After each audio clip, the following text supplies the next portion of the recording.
And all these efforts were rebuffed. We thought it was because of the election campaign. We thought maybe, a nationalist party would pander to its base. So we waited till after the elections. And once the elections were over, we again approached them, and then we found that they were trying to push us into the FATF blacklist to bankrupt Pakistan. That's when we realized there was an agenda. And of course, on 5th August, the agenda came forward. They do not consider Muslims as equal citizens. Neither do they consider Christians as equal citizens. They do not believe in the Nehru-Gandhi secular plural Indian society. India is changing, has changed in the 6 years. I know India. I have friendships. I know through cricket. I know the India of Nehru and Gandhi, and I know what is going on now. So I'm alarmed, and I think the world leaders need to know. I've spoken to the world leaders. I've spoken to President Trump. I've spoken to Boris Johnson, the British Prime Minister. On telephone, I've spoken to Angela Merkel, to President Macron of France. I've spoken to the Muslim leaders. And this is the time for the world to act before this goes too far. Because this is the first time after the Cuban crisis, two nuclear-armed countries are going to come face to face. And what we fear is already the statements that are being given, that terrorists are being lined up on the borders of Kashmir, waiting from Pakistan to go inside. What sort of a nonsense is this? What possible benefit is Pakistan going to have now sending in terrorists when there are 900,000 security forces there? All that will happen is that there will be more oppression on the people of Kashmir. Why would we want to? What will be achieved from that except Pakistan will be blamed, and secondly, there will be more oppression of the people of Kashmir. But this is typical. I've heard Prime Minister Narendra Modi talk about this, that Pakistan should stop terrorism. What is worse than this sort of state terrorism that is going on? How can anyone justify 8 million people locked up inside? What justification could there possibly be for this? For 50 days? Meeting cancelled here. Anyway, I hope that, by the time I leave here, I will be able to apprise everyone of the situation. I also want the United Nations they have a responsibility. After all, it is the United Nations Security Council resolution that gave the Kashmiris the right of self-determination.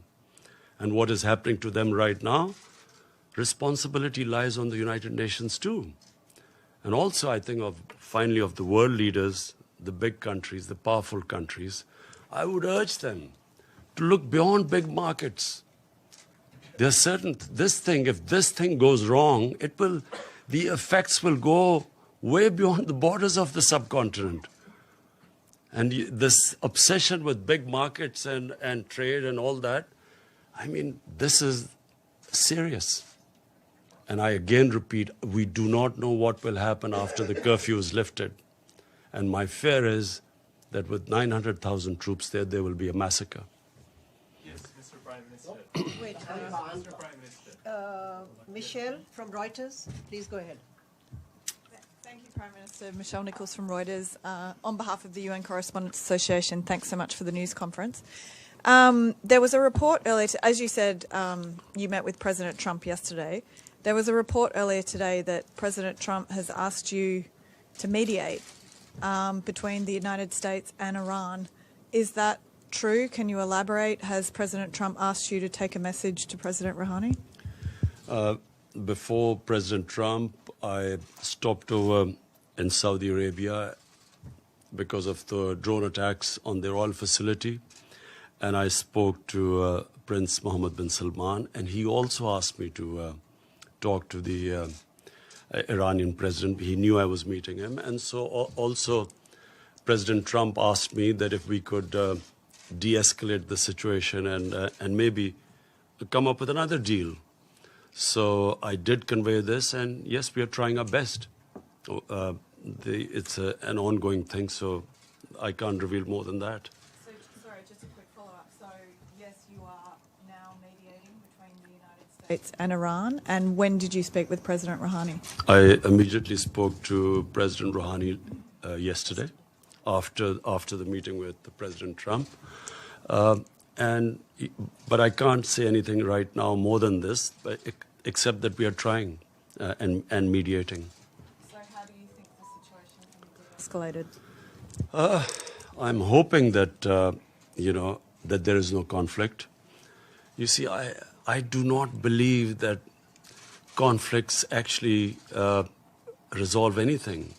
I mean, we have the situation in Afghanistan, and here's me on record saying that I was anti this, the whole war in Afghanistan and Pakistan becoming part of this war. And I was told both times that, look, the war in Afghanistan will be over in a few weeks, and Pakistan will only be involved in it for a few weeks. So, 19 years down the line, we have a situation. Again, by the way, we are still hoping. I've spoken to President Trump. We are trying now to get the talks restarted between Taliban and the Americans. And hopefully, if the deal is signed, which was almost about to be signed, then I would try and meet the Taliban to convince them to talk to the Afghan government then. Because until now, that's where the hitch was. Taliban were talking to the Americans, but not to the Afghan government. So Pakistan is affected by this, by all the turmoil in Afghanistan. We desperately want there to be peace, also for the sake of people of Afghanistan. Also, this would be a tragedy for not just Pakistan, but I mean for all developing countries with their budgets being affected if this war takes place and the oil prices shoot up. It's going to cause much more poverty, so we'll try our best in both cases. Thank you. James, Al Jazeera, and after this, if I can't identify somebody, please identify yourself before you ask a question. James, go ahead. James Bays from Al Jazeera. On Kashmir, I've heard absolutely everything you've said, but I still want to ask this question. You're here in New York. Prime Minister Modi is here in New York. You both had meetings with President Trump. Is there a possibility of face-to-face diplomacy? Is there a chance for diplomacy on Kashmir? Look, before 5th August, Pakistan tried everything. I spoke to President Modi too, saying we have similar problems. Our problem is poverty, above anything. The responsibility of the head of state above anything is to get people out of poverty.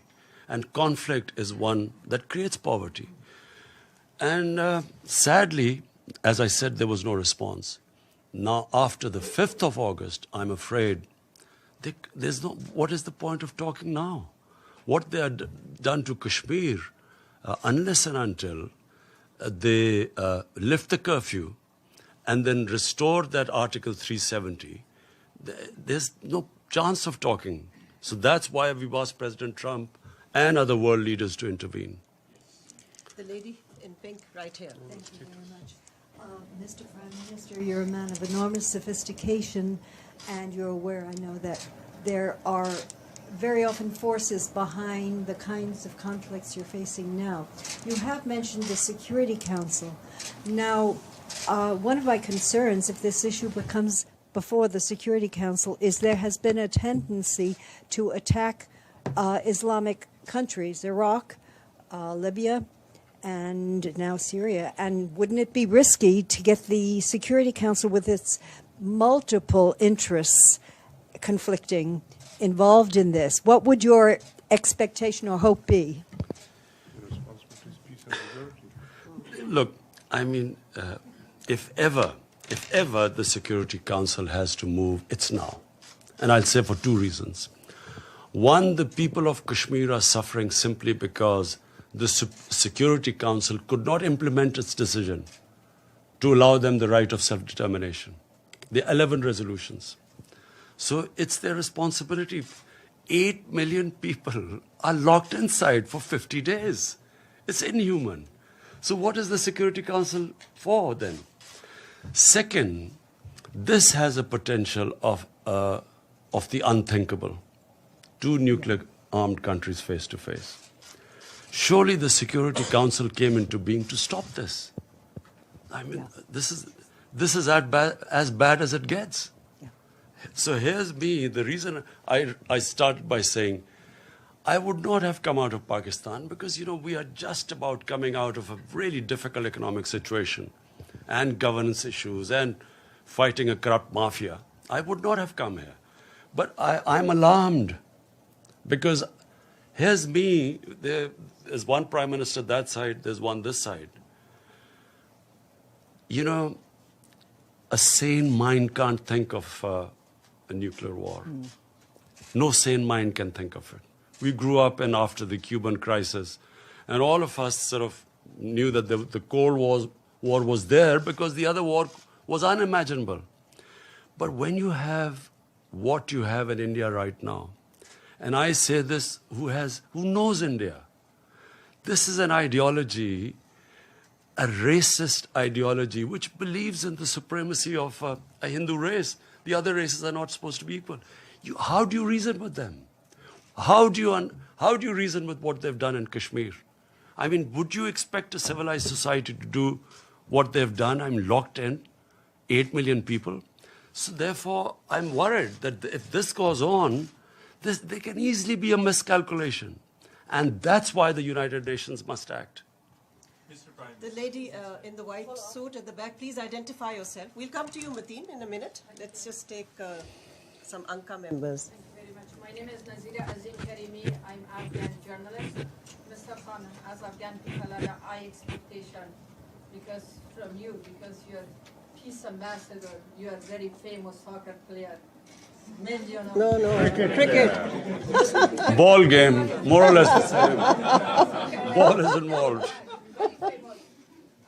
As a peace ambassador, which role Pakistan should play to bring Taliban and the table to make negotiation with the Afghan government? What is the reason Thank you. why they don't want to talk with Afghan government? Thank you. Thank you. Well, this was a sticking point, as you're right, that the Taliban were willing to talk to the Americans, but not to the Afghan government. And at one point, the Taliban wanted to meet me, but I asked the Afghan government, and they asked me not to meet them. So the reason they said was that until President Ghani came to Pakistan, only then afterwards I should meet them. So I was planning to meet them once they had signed the deal with the Americans, and I would have met them for only one reason, that they should now talk to the Afghan government. But unfortunately, on a tweet, we found out that the deal was off. But, it's very sad because that was very close. And once the deal was made, then, the progress would have been made. But let me just be clear. There is no military solution, which is what I've been saying for a long time. And once the Afghans get together, they will find a solution. It must be, if the government sits down with the Taliban, they'll find a solution. But it's a question of getting them there. Iftikhar, APP. Thank you, Prime Minister. Iftikhar Ali from Associated Press of Pakistan. For weeks, you have been calling for lifting of siege in Indian occupied Kashmir. And in this connection, you have met representatives of international humanitarian organizations. What is it that prevents them to carry out their mandated task of providing relief to the Kashmiri people and to visit the prisoners, which they are mandated to do?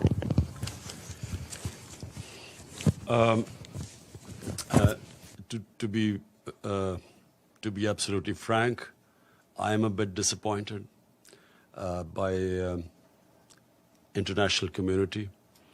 I'm disappointed first because,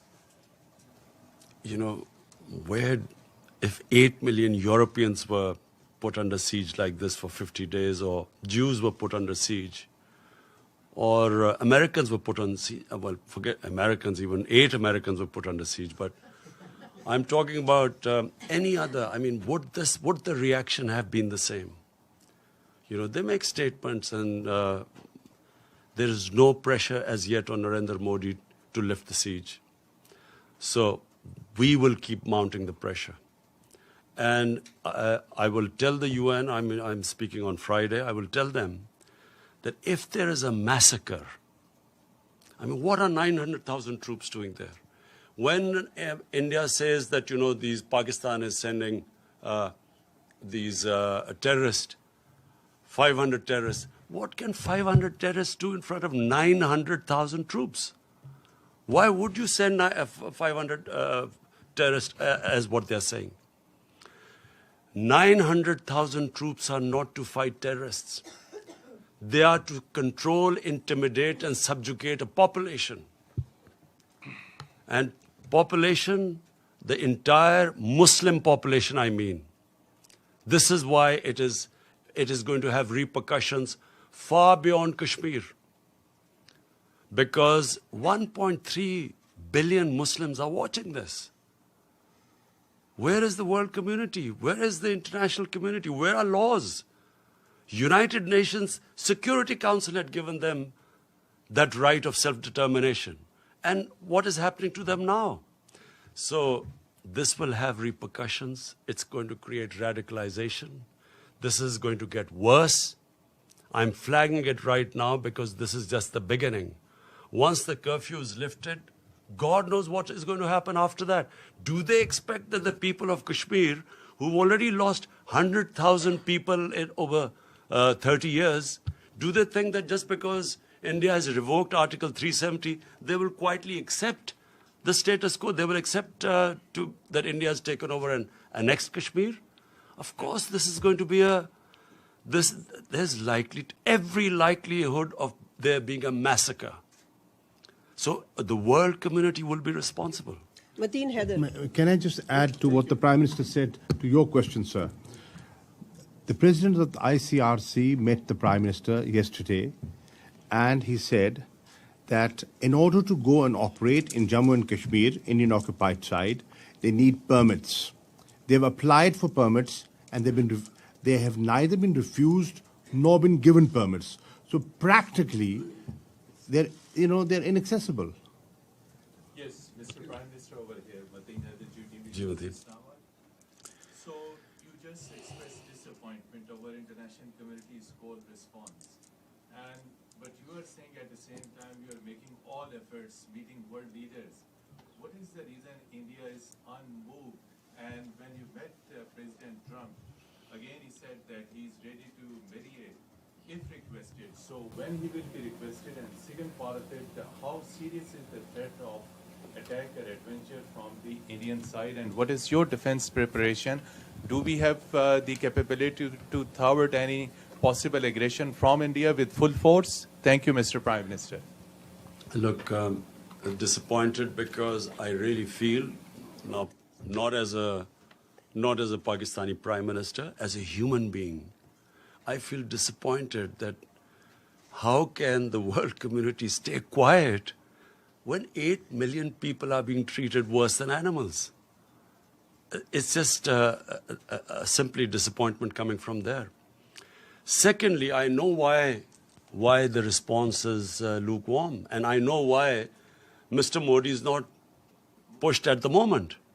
The reason is because people look upon India as a market of 1.2 billion people. Sadly, this is what is happening. Material comes over the human. So it's because it's a big market. They know it's wrong. Everyone I've spoken to knows this is wrong. Some are appalled by it. But they keep quiet because in the end they start thinking of a market. But my simple message to all those who are looking at a big market, this can go very wrong. To your point, to your second question, last time when they made Pakistan an excuse for this, a boy brutalized by the Indian security forces who blew himself up, they blamed Pakistan and bombed us. And once a conflict starts between two nuclear-armed countries, and I told the Indian public too on television, I said it will go beyond me, my hands, or your Prime Minister's hands once it starts. Who knows where it's going to end up? So it's madness to allow this whole situation to deteriorate further, because it's only going to deteriorate. Again, I repeat, what will happen when you lift the curfew? What is going to happen? What do they think that the Kashmiris, after how they've treated them, are they going to quietly now accept India, that India has taken over Kashmir and they'll accept it? I fear there's going to be a bloodbath. And that's when things will start deteriorating very rapidly. I know you all want to ask questions. I'll come to you one by one. The lady in the blue, please go ahead, and if you can identify yourself. Thank you. Thank you, Ambassador. Thank you, Mr. Prime Minister. Betül Yürük from the Turkish news agency Anadolu. You had a meeting with Turkish President Erdogan yesterday. Do you think Turkey could play a role to help resolve the issue between Pakistan and India? Thank you. Well, first of all, I really want to thank President Erdogan for mentioning today Kashmir in his speech. We really feel that I hope that after him more leaders take his lead and at least ask India to lift the siege. We have a very, very good relationship with Turkey, and President Erdogan is coming over to Pakistan next month, which we hope to receive. We hope to increase our trade, all sorts of, we're going to have financial agreements with Turkey. And yes, we are very thankful that the President has taken a very principled stand. Please go ahead. We'll come to you, sir, in a minute. Thank you. Thank you for the press conference, Mr. Prime Minister. My name is Ibtisam Azim from the Daily Arabic Al-Arab Al-Jadid newspaper. My question to you is, you said that you will keep mounting the pressure. Could you tell us which steps are you going to take? And then to which extent are you afraid that the situation of Kashmir will be very similar to what's happening in the occupied Palestinian territories, where you have a lot of resolutions, a lot of sympathy, but on the ground there is no concrete steps to help the local people. Thank you very much. You see, just like until the Palestinians are given a just settlement, there will always be a problem there. But, you know, of course, Israel is very powerful and probably at the peak of its might. And so for the time being, they've put a lid on it. But eventually there has to be some settlement there, with a just settlement where the Palestinians have a homeland.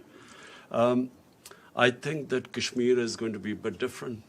For 30 years, people of Kashmir have wanted this freedom movement has grown.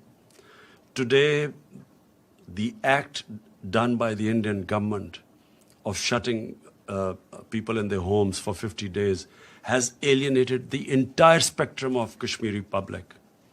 There were at times people who were pro-Indian and who were, as I say, there were Kashmiri leaders like Umar Abdullah and Mehbooba Mufti who were pro-India.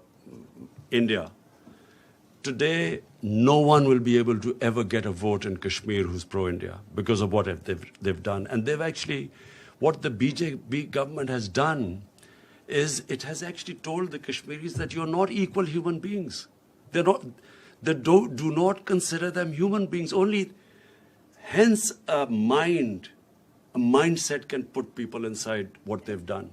And not thinking through what happens once the siege is lifted. I do not think Narendra Modi knows what's going to happen. The gentleman right here.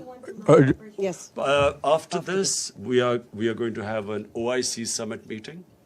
We will gather all the Muslim countries simply for one thing. The only reason the people of Kashmir are being subjected to this is because they are Muslims. And this is resonating in 1.3 billion Muslims. And it's very important for Muslim world to play its part, because they're only suffering because they're Muslims. The Hindu Kashmiris are not suffering. And that's why it is important for them to take a stand. Because if the Muslim countries don't take a stand for whatever reason, for their own trade or whatever agreements, that's what leads to radicalization when the governments do not express the wishes of the people and when they see injustice. So I hope that, the Muslim countries, we will have the OIC meeting next month. Joseph Klein of Canada Free Press. You've been quoted as saying that Pakistan had originally trained al-Qaeda forces and also that you regretted the decision by the Pakistani government after the 9/11 attack to side with America against what would then refer to as terrorists. What assurances have you given to President Trump that Pakistan will indeed help in the fight against terrorists, including within Pakistan, that are aligned with the Taliban? Because I believe the second in command in the Provisional Transition Commission or Council that was being considered has significant ties with the terrorist organization in Pakistan. So what kind of assurances are you willing to give? Let me, what I said, and let me explain it in the exact context which I spoke. 1979, the Soviets invaded Afghanistan. 1980-81, the Americans decided to back Pakistan, to back the freedom struggle in Afghanistan. And in 80s, then jihad was declared against the Soviets, and Muslims from all over the world were invited to participate in the jihad, means a freedom struggle for Afghanistan against the Soviets. Amongst them were Al-Qaeda. All these different organizations, Mujahideen groups, all arrived in Pakistan to defeat the Soviets in Afghanistan. And of course, Pakistan trained them, but they were funded by the Americans, by the Western countries, because all the Western countries backed the Afghan jihad. So my whole point was that then Mujahideen, who were doing, the Russians would call terrorism, but then we would call them freedom fighters. They were trained in the art of guerrilla warfare, which the Russians called terrorism. And so when the Soviets left, my whole point is that the United States also packed up and left. And we were left with the groups. So I was just explaining how come when they talk about Pakistan having these groups, this is how we ended up having the groups. If it would have been, which is what we hope now, we hope that there's a proper transition from Taliban, from when the Americans pull out of Afghanistan, we hope there's a transition to a proper political solution rather than just packing up and going as happened in '89. There will again be chaos in Afghanistan. So my whole point is that when they left, chaos happened in Afghanistan. Pakistan had the fallout. We were left with these groups, all dressed up and nowhere to go. And we were blamed in the end. After 9/11, when the same groups from Mujahideen turned into terrorists, Pakistan was blamed for it. We were given the job now to clear this up. And we ended up losing 70,000 people from 2003 onwards. And so my whole point is that either we should not have participated in the Afghan jihad. Once we had participated, then we should not have been part of the American war on terror, because they turned the people who had been trained against the Soviets and foreign occupation. When the Americans occupied Afghanistan, they turned on Pakistan. Azim Mia and then Jahazeb of ARY. Azim Mia, please go ahead. Mr. Prime Minister, now you have met President Trump, so he has met Modi also. He has met him on both sides, and looks like he has got a tilt towards India. So that's one option. Secretary General says that the resolutions on Kashmir was not under Chapter 7. So according to the procedure of the Secretariat, Chapter 6 resolutions are non-binding. And in all that kind of a situation, what are the options left, except appealing to the international community, because the international community looks like that right now in the face of Indian-American alliance, things are getting bad. So what procedures you are going to adopt, and what is your approach, and where are you heading? Thank you. Azim, did you say I begged President Trump? No, you met President. Oh, thanks. You I've never begged from anyone. So.